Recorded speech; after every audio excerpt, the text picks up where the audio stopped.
Hey everybody, welcome back to the vlog. So today is going to be a Sony day. There's been a lot of Sony days, but they've had a lot of good product that have been coming out as of late, and also some new things that have been going on when it comes to the mirrorless environment. They're now going to be directly competing against Canon and Nikon in short order. So anyways, today is going to be about Sony's A9 and how it is being reduced in price. There's a sale going on, guys, and the sale is for $300 off. And the question now remains, is that $300 now making that camera worth the buy? The last time I discussed the A9 versus the A7, I said no, it was just simply too expensive. Now, at that time, I also said that it should be under $4,000, that camera. It should be right around $3,900, maybe even $3,750. I think that's the right spot for it. But Sony's still at that $4,500 price point. Now, what is the difference between the two cameras? Just really quick, kind of to encapsulate it. They both have 24 megapixel sensors. They both use the same image processor. They both have IBIS, the in-body image stabilization, 5-axis. They both have the unbelievable 693 points of autofocus, which is amazing. They both have 4K shooting at 30 frames per second, as well as 1080p shooting at 120 frames per second for slow-mo. That's awesome. And they both use the Z battery. Now, what's the big difference? Well, the big difference is the number of frames that you can shoot per second in photo mode, right? You can shoot up to 20 frames per second electronically on the A9 and only 10 frames per second on the A7 Mark III. As well as the A9 goes up to 32,000th of a second it can shoot at, whereas the A7 Mark III only will shoot up to 8,000th of a second. Not a lot of things. Of course, there's a couple of other little things. The back panel is a little bit better on the A9, as well as the EVF is a little bit better on the A9, but nothing really to talk about, not major specs. So the difference in cost between $2,000 and $4,500 at the time, I said there was just too much of a disparity. It doesn't make sense. Now, Sony marketed the A9 to sports shooters. The problem was there was no sports glass out there, right? You didn't have any of those long lenses, 400 millimeter, 600, 800 millimeter lenses. You just didn't have it. They said, well, the 20 frames per second is really good for sports. Yeah, kinda. If you're shooting in daylight where everything is extremely bright, yeah, I guess 20 frames per second would be okay. But for me, a lot of times, like if I was going to do a magazine shoot, let's say, and I'm doing a BMX rider, right? And there's a bike that's going to jump over this ramp and I'm going to be underneath, I'm going to take this shot. Well, I need to stop the motion, right, guys? So how do you do that? You do it with flash. So I'd line up a whole bay of strobes, maybe 6, 7 on each side, and I'd be underneath there, like for example with a Canon, maybe a 5D Mark IV, maybe a 1D, and just motoring through it like right? And have like maybe 14 shots in a second, and you'll be able to go through them and see which one is the one that you're looking for. They'll all be tack sharp for the most part because you're using flash. You're capturing it mechanically.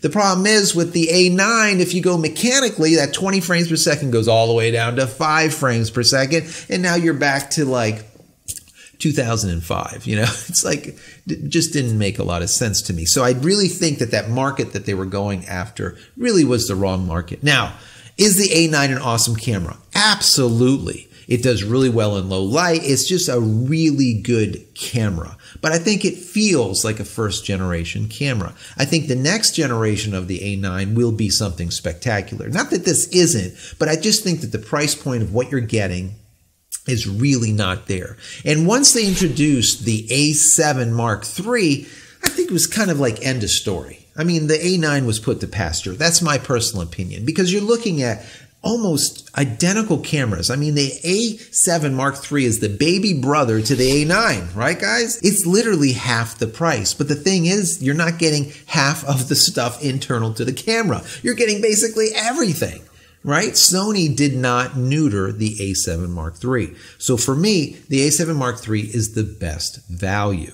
So once again, the question is, at that $300 price reduction from $4,500 down to $4,200, is it now a better value? Is the A9 something to jump onto?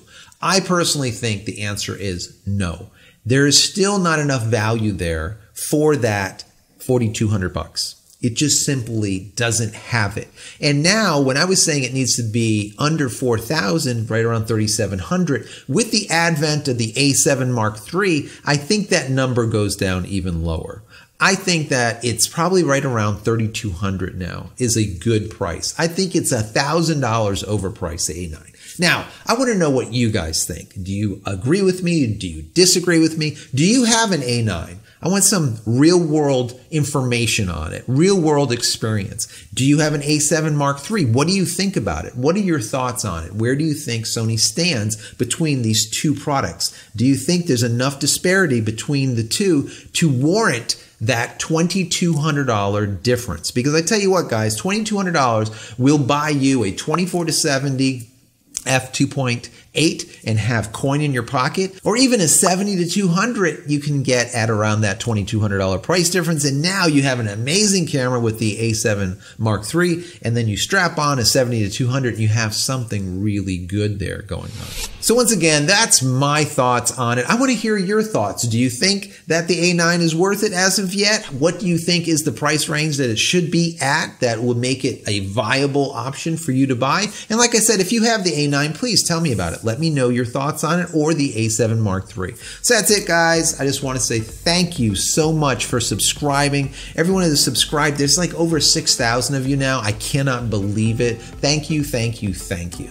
And as I always say, if you enjoy my content, please give me a big thumbs up. That would be absolutely stellar. Don't forget, if you haven't subscribed yet, please smash that subscribe button so you can get all my content when it becomes available, and click the bell icon up here so when it is available, you will be notified of it. And finally, like I always say, head over to my website, JCristina.com, where you can find a lot of photography tools I've invented for you and me over the years, and hopefully there's something there for you and your business. If there is, pick it up and support me. That would be awesome. Thanks so much, guys. We'll see you in the next vlog. Take care and happy shooting.